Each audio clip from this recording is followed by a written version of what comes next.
Hello, welcome to Gardener's World.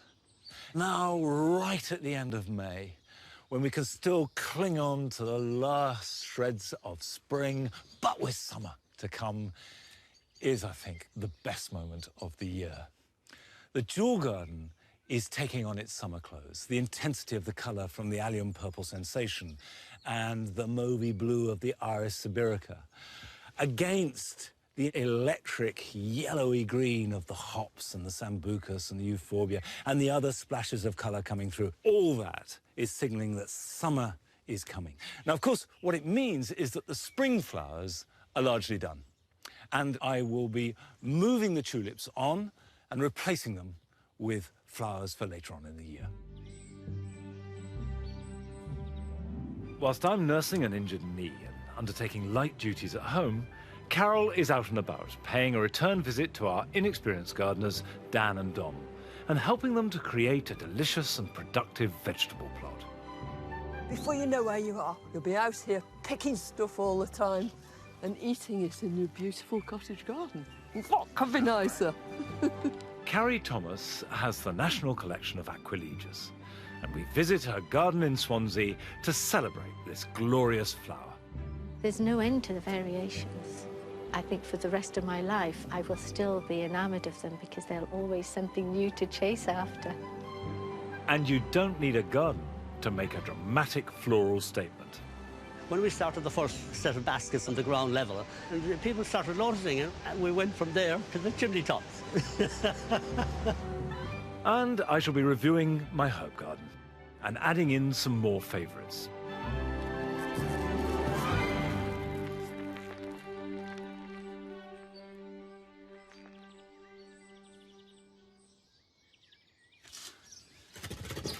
Throughout April, this pot was flowering with 3 tulips, Ballerina, Caro and Burgundy, but they've all done now.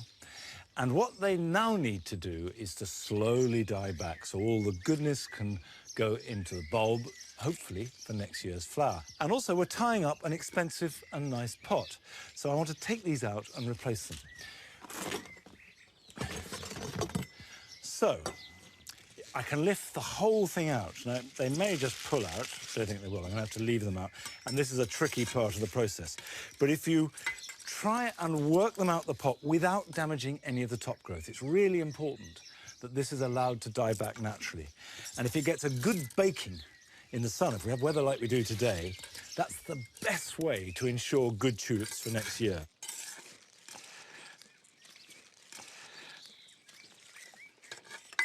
There they go. And you can see there's a lot of root on that. And we're going to pop those in there. And that's a good bulb. And you can see the little bulbils either side. Now, those little ones will not produce any flowers next year, but will get bigger over a period of 2, 3 or 4 years. So these go in the pot, and I've got a plan for those later on. Now, this lovely pot is now free and not tied up till next spring, so we empty it completely out into there and basically start again. And what I'm going to plant in here are dahlias. This is Arabian Night. You want a nice, big, strong plant and a big display. The soil I'm using for dahlias is very different to the soil I was using for tulips. Tulips love really good drainage, and they don't need much, if any, nutrition. It's all in the bulb. So that had a lot of grit in it. Dahlias, on the other hand, like a much richer soil. This is our homemade potting compost, and it's 30% sieved garden compost, so it's rich. It doesn't matter what you're growing. It is important, if you're changing from a spring to a summer display in a container, to change the soil. Because even if it's the same kind of plant, the compost will be exhausted. This is a plant that I've grown from cuttings, and I keep my dahlias for years and years. I'm going to pop that in just below the surface level, and then we just pack around it. Now, I'm using dahlias, but there are lots of other plants that you could, and I have used for the same effect. Lilies do really well in pots. Really, it's a question of maximising the value and use of a lovely terracotta pot. So whilst it's being occupied by one display, there's another coming along in a much cheaper, less glamorous pot. And that will now stay and occupy this space until November. And of course, November is when we plant tulips. So the cycle just keeps going round and round. And you can use that with containers with a whole range of plants. It's a form of bedding, really. Now, we have a garden and the bedding is part of the display. But Jerry O'Brien in West London doesn't have a garden. But he does have a fantastic display composed entirely of bedding plants.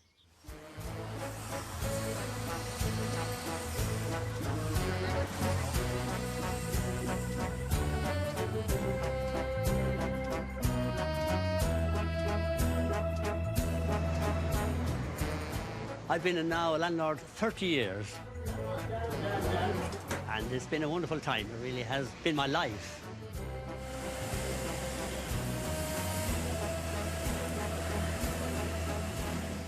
I'm from a lovely village at home in Ireland, in County Clare, Aquilegia.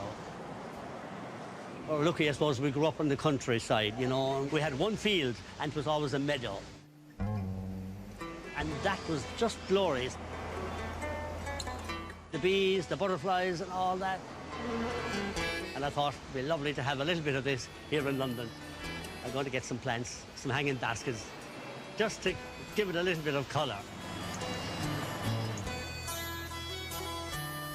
I wish I had a real garden. I wish I had some grass under my feet that I could feel. But I think this makes up for it in a big way. Yeah.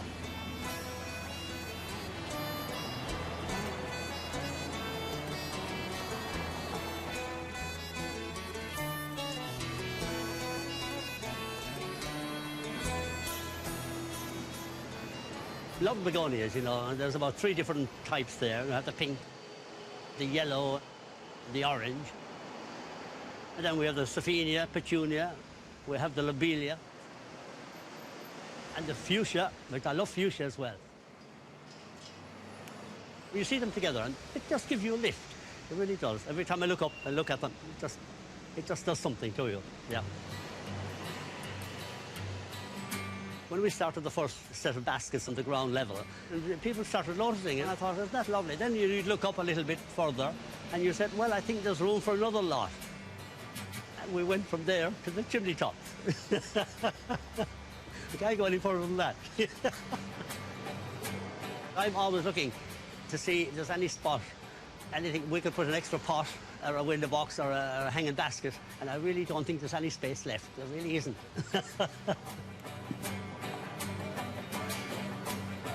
We have the conservatory downstairs, and that used to be just an old garage. And I've got about 200 hanging plants in there. Mostly ivies and ferns hanging, because they survive better. We don't have a garden as such outdoor, so we brought the garden indoors, you know.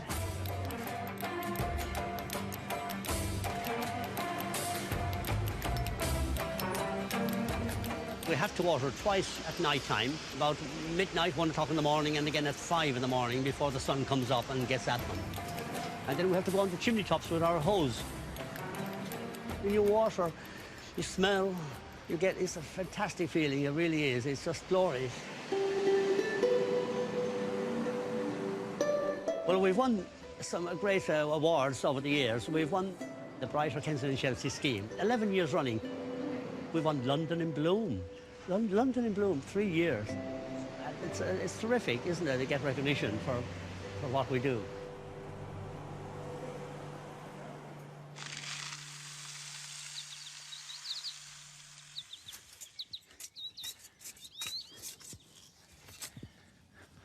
I have to say that I love the exuberance of Jerry's display.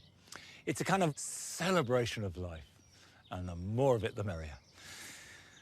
Now, you can see I've dug a trench, opened out the clump of tulips, and spread them out along. And it's really important to give them a sunny spot with good drainage. Tulips come from sun-soaked mountainous hillsides in Turkey and that whole sort of Central Asia area. And whilst they can be covered with snow in winter, which then melts and gives them water, they are baked by really hot sun in summer. So maximum sunshine, maximum drainage. And if you've got any doubt about how much drainage to put in more. And then next March and April, they'll start to come up and flower and give you cut flowers for the house. You're not wasting anything. Neither the terracotta pot, the bulbs, or even spare bits of ground. Now, these tulips and all the other cut flowers that I will add in throughout the summer are growing cheek by jowl with vegetables and shrubs and trees and climbers, and that's all part of the cottage garden mix, and I think that gives it real charm. But this week, on our visit to Dan and Dominique, which she's been doing all year and will continue right through to the end of the growing season, Carol is focusing just on vegetables. Dan and Dom have spent the past few months working hard to create their dream family garden. And at the centre of their plan was an area to relax. Last time I was here, we created cottage-style borders around the lawn. Since then, Dan and Dom have been out and about, gathering together their favourite veg plants and seeds, and getting the frames of their raised beds ready. And today, we're going to fill them. Today, it's all about veg. It's looking phenomenal. It really is. Good. Obviously, the chickens were here before. We've left the gravel. Is that going to be a problem with anything that we're growing? No, not at all. I mean, the gravel's going to provide drainage. I'm glad that you followed my suggestion, made these paths nice and wide, because access is all important. So last year, when you had your raised beds, you fill them full of compost. It seemed like the easiest way to do it. Which is what a lot of people do, but Yeah. of course, this year, Yes, we have taken your advice. We've gone and got what looks like an enormous amount of topsoil. the whole advantage of topsoil as opposed to that bought-in compost is that it's alive. So all those microorganisms, all those worms will get to work and really make your soil fertile. And it'll go on then year after year after year. Okay. But then you've also got some muck. Yeah, so we've got a few bags of muck left over from when we were doing the borders. Before we decide what to fill with what are you going to grow? Because different crops need different conditions. Leeks, beetroot. Beetroot, yeah, love beetroot. Carrots we've always done before. All those rooty things, the carrots and the beetroot, parsnips perhaps, all those kind of things, love good free-draining soil, but they don't want high fertility. They don't want muck, fresh muck, anywhere near them, because it makes the roots fork. So what else? The usual stalwarts, to my mind, are courgettes. Yeah, definitely. 2 plants will give you ample yields. They need high fertility, so lots of muck underneath them. Okay. For salads and onions, these 2 beds are going to need some muck in underneath and then loads of that really good topsoil. So all that remains is to start filling these beds up. So after you. Okay. Great stuff. Each raised bed will have at least 70% topsoil.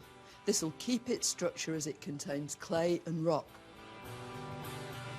Compost is made purely from organic material, and recycling theirs from last year will lighten the mix. For some of the hungrier crops, we're adding a good helping of manure. Oh, lovely stuff! And making sure it's all mixed together before planting. So this is your really fertile bed. Brilliant, loads of muck underneath and this lovely substantial topsoil. The first courgette. And just bung it down. And firm it in out round where the edge of the pot was. Yeah. And what you can do is you can make a little furrow like that so that when you water, all the water is going to go down into the roots. Okay. Now, this is your climbing beam. Right. So it's coming right at the back here, and I'm going to put 4 in, I think. The whole idea is verticality. We'll make use of this space as well. So I'm going to plant these quite deep because these are fairly big beans. Right. Whereas your lovely little ones can go along there. Yeah. Not too deep because it's only a little seed.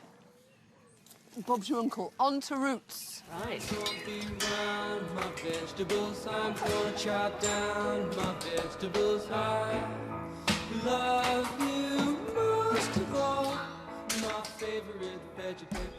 So, perfect position for carrots. Full sun, lovely free draining soil and no muck. I like sowing my carrots sort of 2 little rows at a time. When you come to thinning out, you want to do it with as little disturbance as possible because carrots smell and carrot fly can zoom in. And once you get them in your carrots, that's it, you've had it.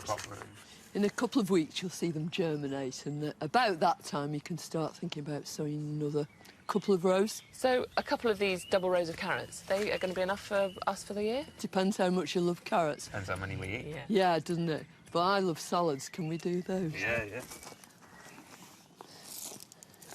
I brought you these few plants of rocket that I grow in modules, just to start you off, and perhaps put them just on one of these edges. And with salads, it's hugely important to keep on sowing because you don't want great big old plants. You want nice, fresh stuff all the time. Planting distances aren't crucial. You can mix some flowers in here, put in marigolds, anything that's nice and open and will attract pollinators for things that need it. Before you know where you are, the whole garden will be flowering, fruiting. You'll be out here picking stuff all the time and eating it in your beautiful cottage garden. What could be nicer? Great, yeah.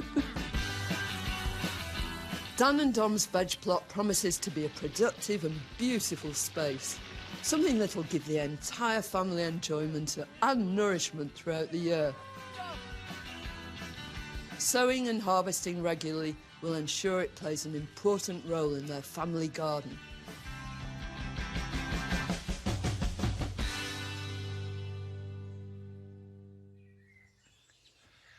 I realise that if you haven't done it much before, vegetable growing can seem daunting. But don't be put off, because now is a really good time to start growing veg, even if you've never done it before.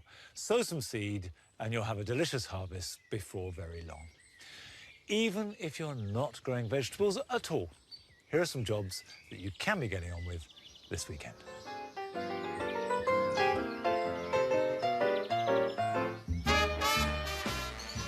Now that Chelsea Flower Show has finished for another year, it's time for the Chelsea Chop. This means cutting back clumps of summer-flowering herbaceous perennials by between 1/3 and 1/2, which will stagger and spread their flowering season, as well as giving you extra texture and varying heights.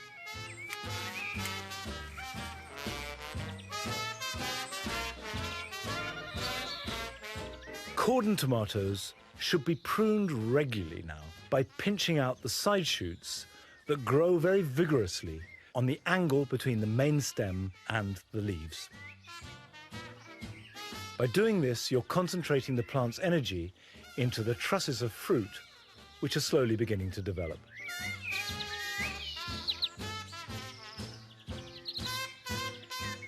At this time of year, a lot of us have a mass of seedlings ready to go in the garden, but the garden isn't necessarily ready to receive them. But don't let them get pot-bound. Take them out of the plug or the pot and check to see the roots are not too constricted and yet nicely formed. Pop them on into a larger container. It doesn't have to be too big, just enough room to let them grow on for another few weeks. And then, when the garden's ready, you can plant them out where you want.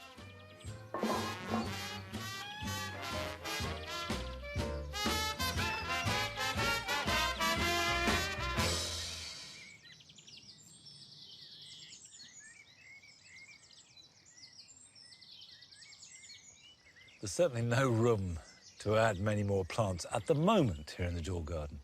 But spaces will appear and the plants will be ready as and when they do. But for the moment, who would want to replace these lovely Aquilegias?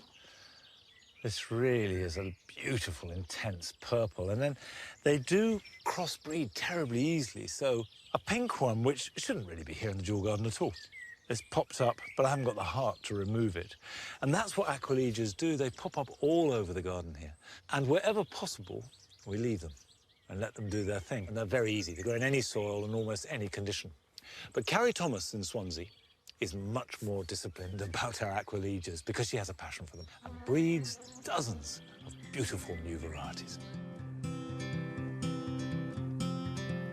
I'm Carrie Thomas, and I've got the national collections of Aquilegias in the UK.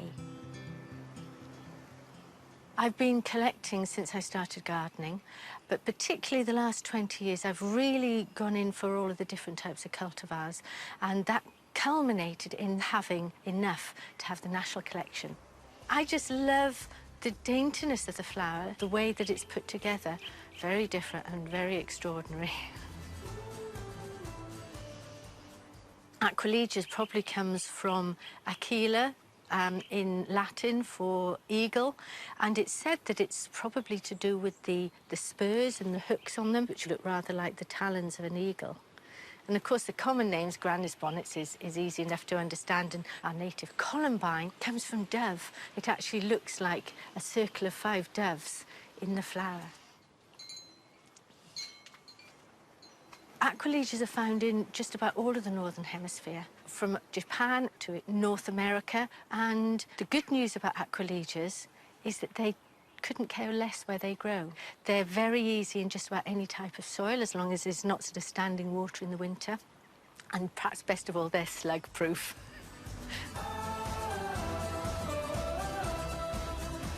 The bumblebees here are pretty cheeky. They can't be bothered in going in the business end if there's a shortcut. This one has bitten a hole through the spur, and look at that, they're getting the nectar directly from the end of the spur.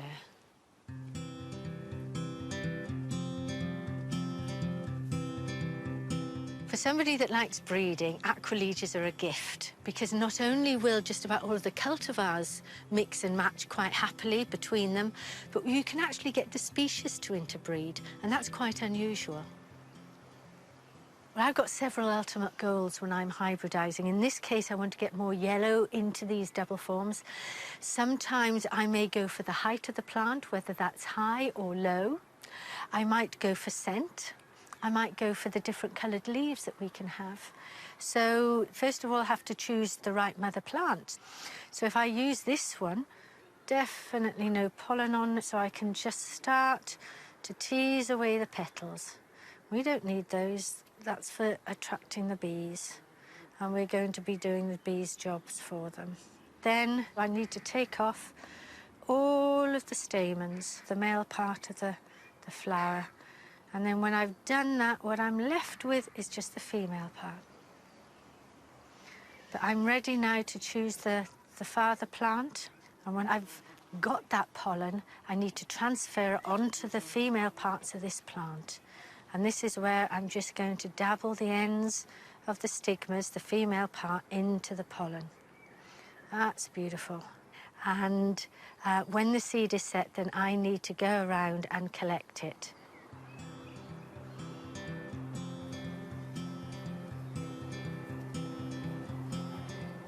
This is the result of seed from, about 30 different parent plants. And from this, I select the ones that I'm going to keep and the ones that I want to breed from and the ones that perhaps I've got enough of and I'm willing to let go.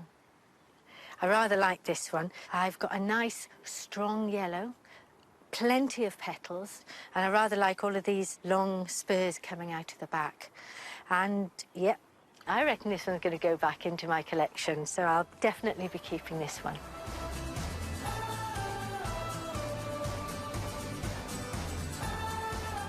There's no end to the variations. I think for the rest of my life, I will still be enamoured of them because there'll always be something new to chase after. And I do warn that if you get drawn into Aquilegias, you may never stop, and I don't think I ever will either.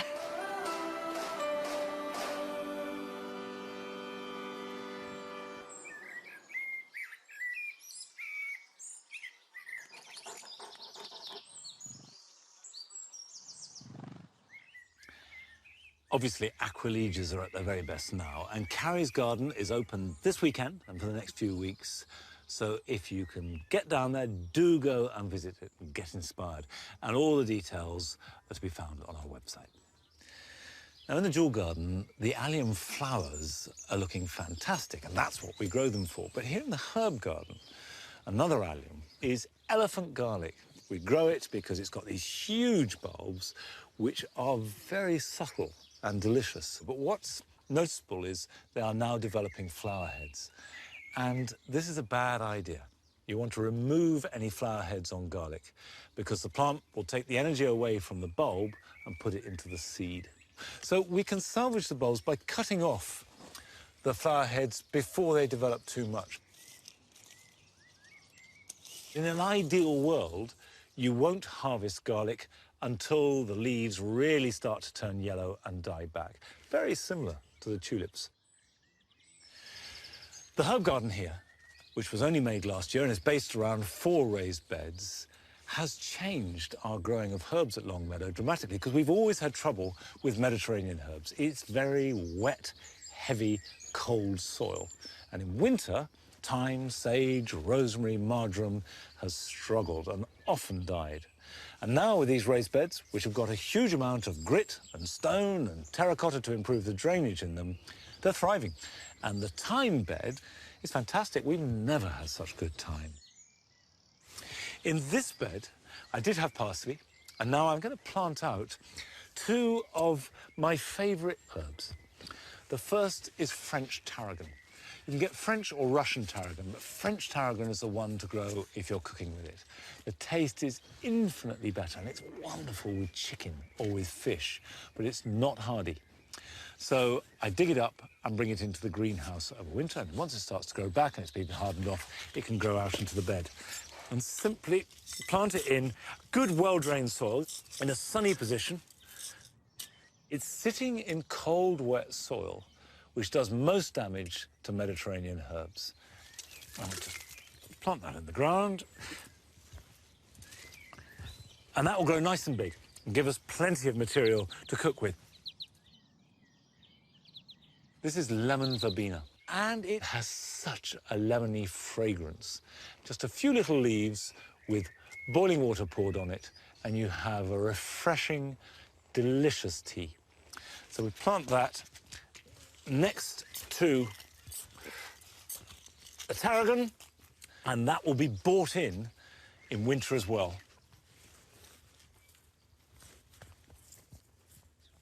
Of course, if you live in the south and it's warm and it's sheltered, you may well be able to grow these plants over winter. But if, like me, you have heavy, wet, poorly drained soil, and it can get pretty cold here, then it's not worth the risk. Take it in and protect it over winter, and then plant it out once the risk of frost has passed. And also, because it's been growing inside, you've got really nice, strong growth, and it makes fabulous tea. That's it for this week. Hopefully next week I'll be a bit more mobile. And because it's the 70th anniversary of D-Day, there are special programmes, and we are on at the later time of 9 o'clock. And I'll see you then. Bye-bye.